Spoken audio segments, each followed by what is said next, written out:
ரகசிய உண்மைகள் சேனலை பார்த்து கொண்டிருக்கும் உங்கள் அனைவருக்கும் சுமதி ஸ்ரீயின் அன்பு வணக்கம். இந்த பகுதியில் நம்ம நிறைய பரிகார முறைகள், பரிகார தலங்கள், ஆன்மீக கேள்வி பதில்கள், ஆன்மீக சந்தேகங்கள், என்ன பிரச்சனைக்கு என்ன மாதிரி வழிபாடு பண்ணணும்னு தொடர்ந்து பார்த்துக்கிட்டு இருக்கோம்.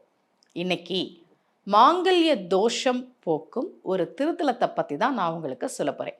ஏற்கனவே இதே மாதிரி மாங்கல்ய பலம் கொடுக்கும் கோவில்கள், திருமண தடை நீக்கும் கோவில்கள்லாம் நான் உங்களுக்கு சொல்லியிருக்கேன். அதே மாதிரி தான் யாருக்காவது முக்கியமாக பெண்களுக்கு 8ஆம் இடம் அப்படின்றது மாங்கல்ய ஸ்தானம். பொதுவாகவே ஆண் பெண் ஜாதகத்தில் சுக்கிரன் 7ல் இருக்கா 8ல் இருக்கா அப்படின்றத நம்ம பார்ப்போம். சில பேருக்கு 7ஆம் அதிபதியாக சுக்கிரன் இருந்து அது 8க்கு வந்தாவே அது ஒரு சில பிரச்சனைகளை அது கொடுக்க தான் செய்யுது. ஸோ அந்த மாதிரி மாங்கல்ய தோஷம் இருந்ததுன்னா அதை நிவர்த்தி செய்து தருவதற்கான ஒரு கோவிலை பற்றி தான் இன்னைக்கு நான் உங்களுக்கு சொல்ல போகிறேன். திருச்சியில் லால்குடி பக்கத்தில் மாந்துரை அப்படின்ற இடத்துல இருக்கக்கூடிய ஆம்ரவனேஸ்வரர் கோவில். ஆம்ரம்னா மாமரம்னு அர்த்தம். காஞ்சிபுரத்துலையும் மாமரத்துக்கு கீழே தான் சிவபெருமான் இருப்பார். அதனால தான் அங்கே காஞ்சி மாவடி சேவைன்னே நடக்கும். அதே மாதிரி தான் இங்கேயும் மாமரத்தின் கீழே சிவபெருமான் எழுந்தருளிய ஸ்தலம் இந்த ஸ்தலம். இங்கே வந்து வழிபாடு செய்கிற போது சிவபெருமானுக்கு பேர் ஆம்ரவனேஸ்வரர். ஆம்ரம்னா மாமரம், மாமர காட்டில் இருக்கக்கூடிய ஈஸ்வரன். அதனால தான் ஆம்ரவனேஸ்வரர்னு பேர். அம்பாளுக்கு அழகம்மை என்பது பெயர். நம்ம என்ன பாவம் பண்ணியிருந்தாலும் கர்ம வினைன்னு ஒன்று இருக்குல்ல, நம்ம எல்லாருக்கும் கர்ம வினைன்னு ஒன்று இருக்கு. எந்த கோவிலுக்கு போனாலும் சரியாகலையே அப்படின்னு சில பேர் சொல்லுவாங்க. நம்முடைய கர்மா அந்த அளவுக்கு வேலை செய்யும். அப்போ இந்த கர்மாவை குறைத்து தரக்கூடிய கோவில்கள்னு சில கோவில்கள் இருக்கு. அந்த கோவிலில் ஒன்றும் இந்த கோவில் தான்.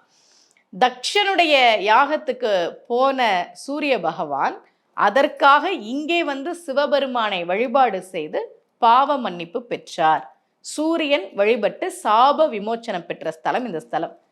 பிரம்மன் தாழம்பூக்கிட்ட பொய் சொல்ல சொன்னார் இல்லையா, அந்த பாவத்தை போக்குவதற்காக அவர் வந்து பிரம்மன் வந்து வழிபாடு செய்த ஸ்தலம் இந்த ஸ்தலம். ஏன் இந்த ஊருக்கு மாந்துரைன்னு பேர் தெரியுமா? அம்மாவை இழந்த ஒரு மான் குட்டிக்கு இங்க இருக்கக்கூடிய சிவபெருமானும் அம்பாளும் அதனுடைய பசியை தீர்த்த காரணத்தால் மான்துறை என்பதுதான் மாந்துரை என்று மாறியது. இங்க இருக்கக்கூடிய சுவாமியையும் அம்பாளையும் வந்து வழிபாடு செய்கிற போது ஜாதகத்தில் யாருக்காவது மாங்கல்ய தோஷம் இருந்தால், அதாவது கர்ம வினைகள் அதிகமாக இருந்தால் அது நீங்கும் என்பது நம்பிக்கை. ஞானசம்பந்த பெருமான் இந்த கோவிலை பற்றி பாடுகிற போது ரொம்ப அழகா சொன்னார். வரை வழங்கவர் காவிரி வடகரை மாந்துரை உறைவானை சிறப்புறம் பதி உடையவன் கவுனியன் செழுமறை நிறை நாவன் அரவனும் பணி வல்லவன் ஞான சம்பந்தன் அன்புரு மாலை பரவிடும் தொழில் வல்லவர் அல்லலும் பாவமும் இலர்தாமே. அல்லல்னா துன்பம், கஷ்டம். பாவம்னா நாம செஞ்ச கர்ம வினை.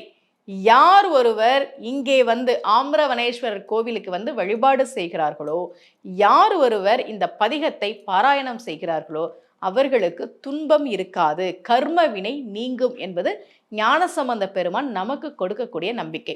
யாருக்காவது ஜாதகத்துல இந்த மாதிரி கர்ம வினை அதிகமா இருக்கு அல்லது மாங்கல்ய தோஷம் இருக்குன்னா அவர்கள் லால்குடி பக்கத்தில் மாந்துரை என்கிற ஊரில் இருக்கக்கூடிய ஆம்ரவனேஸ்வரர் கோவிலுக்கு வந்து வழிபாடு செய்யுங்கள். இதே போல ஒரு பரிகார முறையோடு மீண்டும் உங்கள் அனைவரையும் சந்திக்கிறேன். அனைவருக்கும் அன்புடன் சுமதி ஸ்ரீ.